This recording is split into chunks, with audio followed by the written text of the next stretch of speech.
ಈಗ ಇಂದಿನ ಪತ್ರಿಕೆಗಳ ಇಣುಕು ನೋಟ. ಭಾರತದ ಜಿಡಿಪಿ ಶೇಕಡ 6.6. ವಿಶ್ವಸಂಸ್ಥೆ ಪ್ರಸಕ್ತ ವರ್ಷ ಜಾಗತಿಕ ಜಿಡಿಪಿ ಶೇಕಡ 2.7ರಷ್ಟು ಅಂದಾಜು. ಫೆಬ್ರವರಿ 1ಕ್ಕೆ ಕೇಂದ್ರ ಬಜೆಟ್. ಮಲಯಾಳಂ ಹೇರಿಕೆ, ಕೇರಳ ವಿರುದ್ಧ ಕರ್ನಾಟಕ ಆಕ್ರೋಶ, ಕನ್ನಡ ಶಾಲೆಗಳಲ್ಲಿ ಮಲಯಾಳಂ ಭಾಷೆ ಕಡ್ಡಾಯ ವಿಧೇಯಕಕ್ಕೆ ಪಕ್ಷಾತೀತ ಖಂಡನೆ. ವಾರ್ಡ್ಗಳ ಕರಡು ಮೀಸಲಾತಿ ಪಟ್ಟಿ ಪ್ರಕಟ, ಸಾರ್ವಜನಿಕರಿಗೆ ಆಕ್ಷೇಪಣೆ ಸಲ್ಲಿಸಲು 15 ದಿನ ಕಾಲಾವಕಾಶ, 5 ಪಾಲಿಕೆಗಳ ಚುನಾವಣೆಗೆ ವೇಗ.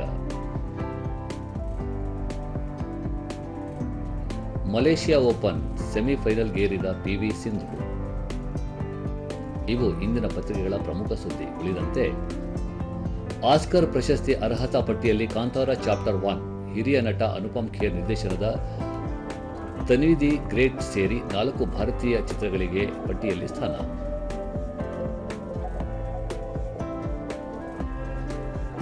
ಮೈಸೂರು ಪಾಲಿಕೆ ಇನ್ಮುಂದೆ ಬೃಹತ್ ಮಹಾನಗರ ಪಾಲಿಕೆ. ಮೆಟ್ರೋ ಮೊದಲ ಪ್ರೋಟೋಟೈಪ್ ರೈಲು ಪರೀಕ್ಷೆ ಪೂರ್ಣ. ರಾಜ್ಯದಲ್ಲಿ ಹೆಚ್ಚಿದ ಶೀತ ಗಾಳಿ, 7 ಜಿಲ್ಲೆಗಳಿಗೆ ಯೆಲ್ಲೋ ಅಲರ್ಟ್.